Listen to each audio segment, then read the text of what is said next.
Patalofa foi mai mo le tatu ne fu tatu fe lo ile ne yaso tatu programa tau longo io o tala mena tupu samo lo mo yo se fa po ponga le nei.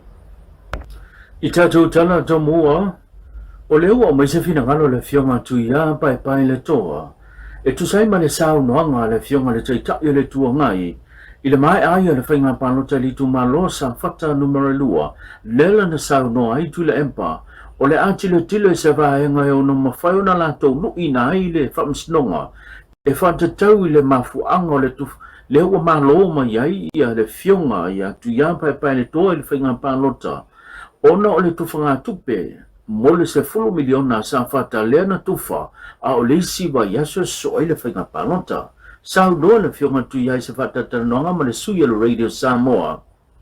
Wa ese le tūlanga wa iai ia le teita ia le tua ngai man hei jau pipi. O fi nau mai sa ili le ame tonu pite iane. O lo o a ngai e wha oso nisi ina ia ngai le wha msnonga. Ai mai se, wa peise tō wha ta maiti le tūlanga e pe wa wha lia i lunga o upenga ta wha ilangi. O sawe linga neo nei tala.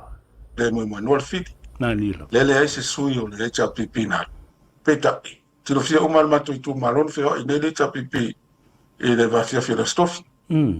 Na ulu i fale o tangata o ainga, o moni mau mai, le watu iai, ia, ma whaaso solo i tausu anga suia, ina ia walama ne i le whaise parota. Ia, peita, e ano whai atu. E malnea te mea tō, e mālawa le tāwhi a le ua ma le whionga le tole foa. Io e wai, e tele mafuanga na laina, na mato wo le parota o le te tago la o foi ia po se fa to tanga wa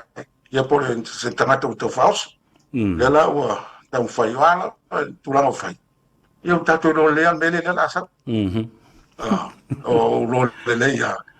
po la tu la fa ia e kuia wa ka ko ma fo fo ki na fo le tato mal fo e tato ma fo fa ai pe ano fai atu no ma fo le fa ma le sa idi da me to ia Ole le tate lo fai ia fai ta idi na me tono mai fa o su tanga tai. Ia ma le sini. E ne aise. E ne aise la to sui na fa anu le palo tai la lo atu la fono. Ma dia la. O sui independence. Ia o tu langa fo langa i ta ti lo te. Ia ta lo fai. Pe ta te lo fa mo nat fai. Ole si era na ia fata mai te lenga. Ia to fa o lo fa lele lunga le. O peini mea ni tamiti. Inicio tātou tanga, e whase funu leo whai o ta mama tina mātutua, leo lo o tau sia ile no whanga le mapu i whanga lele. Mai leo se ngā ruenga whaingo fie, leo lo whia ngai mawhionga i tau pousa, whapele i la tau lo o wheso soni, mo le whatinonga o lea ngā ruenga, o se whabo ponga le nei ni tala. Ia, e whase funu tolo mwenga lo o Mato, ai tu sama le fast food sama matinale o lo ia tono le no fanga ia o lo ia foi le lisi fatali. Ia mato la vai mato se va ai foi i cases ia au mai ia va be foi ia vai ia lava to tele o ia la to mana oma it's sauna fatata ia mātou fo i lale ia mātou wawa ai lebe ma whaina mātou whaia ngā luenga a whaira o ma mawhatele ia e ma whaina mātou whatatali se ia wai e tau whaina mātou ma whawhau whaila o whaina luenga ia ma whaia ngā luenga whatino le ngā luenga a wai le se au ngai au mai i tangata e leo whaia le ngā luenga Sau no foi la fionga tau pousa o le ngaluenga e leo whaapito na o tangata le Kalesia Katoliko ai o lo ta tala lava lava noa so se isi lava pe ese le tapo inga ai o lo ta tala pe lava noa mo so se isi lava e mawhai o na tausia le nei no whanga. O mapwhangele e le whapiana o le no whanga Katoliko. Ia o asa tala lava le whai tutoa i So se tangata so se ekalesia So se ekalesia. Iwe ia e pe o le autu moninga o le matonga luenga e le apitua lava mo sangata katolika ia o tu watu lava le avanoa mo e umalo fi mo sosoni ia o sesi po itu o le matonga luenga a fai ua whaatoninga mai i se tina ma se samai ni mawhangarele ia mato te o lava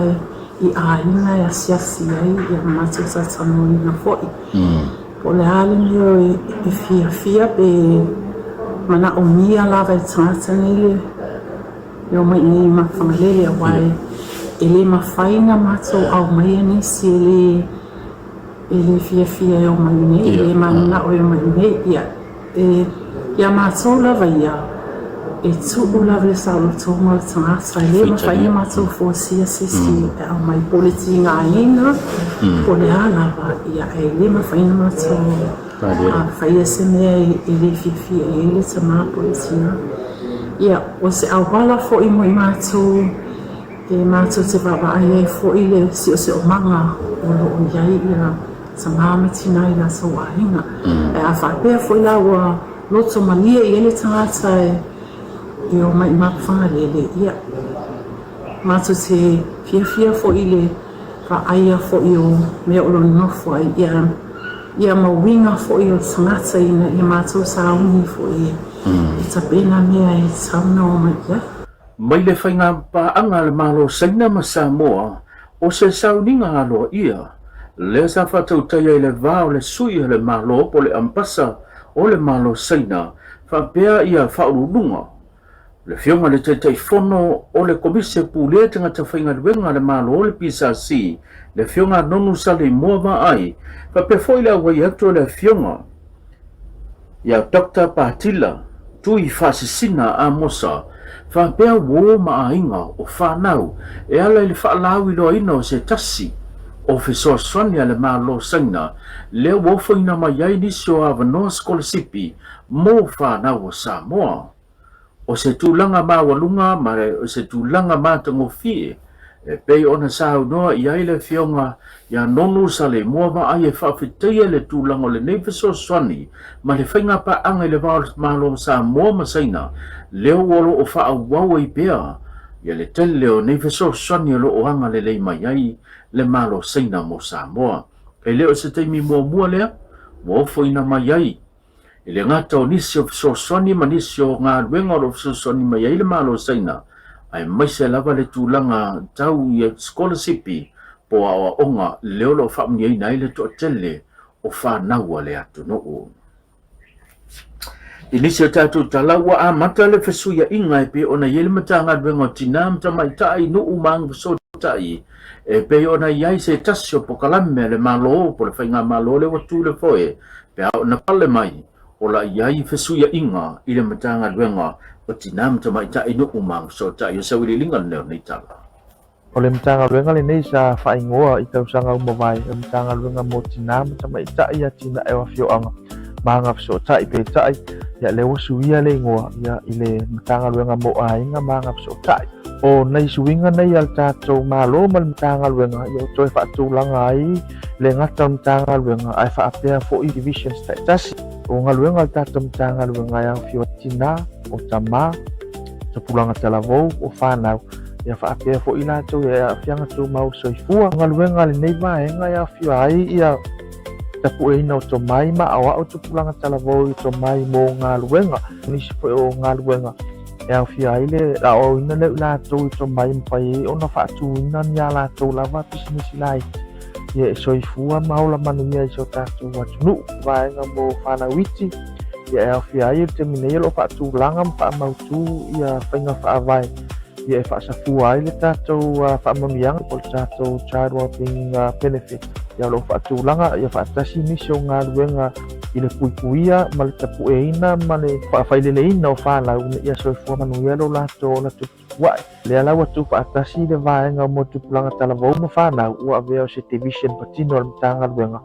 a wā o tausanga o tuana ia e pei e le ima oti le vaenga sa e se whai whaatūlanga sa e peitai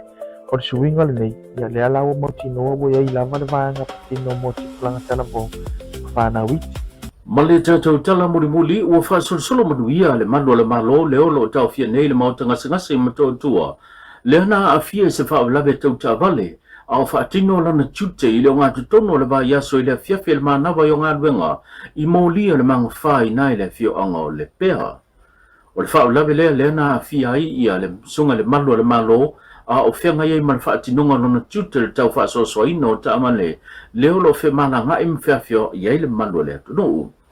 ua faailoa se tasi o sui o le pulega le matagaluega o leoleo e tolu moliaga ua molia ai ia le alii talavau lua suma le faatausaga ma le afioaga o muli fanua lea na ia faafoʻaina le taavale lea na afia ai le malu o le malo o moliaga e aofia ai ia le ai o se laisene ave taavale le ave taavale faatamala ua mafua ai le manuʻa i se isi faapea le ave taavale ma tautia o le faamoemoe o le amataga o le vaiasi fou o lea le atulaʻi ai lea alii i lua suma le faatausaga ma le afioaga o muli fanua i luma o le faamasinoga e tali ona moliaga le tusa ma le faavalave lea na afia i le malu o le malo tatou whelai i le aso taeao le taualuga o tatou tala i o mea ona tupu Samoa ai faasoifua ia